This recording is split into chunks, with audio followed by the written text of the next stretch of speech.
Обично менаџментот кај нас и хај менаџмент не се обтоварува толку со тоа како треба да се создаде екипа која што ќе потоа ги води работите дури во негово отсуство. Неприменувањето на овој принцип многу им смета на голем број на менаџери во Македонија, со кои што јас знам, гледам што се случува, како работа, со кои проблеми можеби се соочуваат и така натаму. И ово е всушност вложување во луѓето сега, во човечките потенцијали.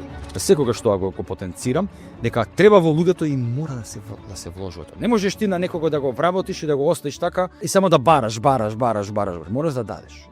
Мораш да вложиш во човекот. Од друга страна, пак работникот мора да разбере дека има некој кој што ги координира работите, ги менаџира со други, или е лидерот на тимот. И ја презема одговорноста. И токму така ја презема одговорноста. Треба да се разберат едни со други, не се разбираат многу често. Работникот не може да свати колку одговорност има ти да треба да обезбедиш, не знам, на први или до 15 во месецот да обезбедиш плата за толку и толку вработени. Не е тоа едноставна работа.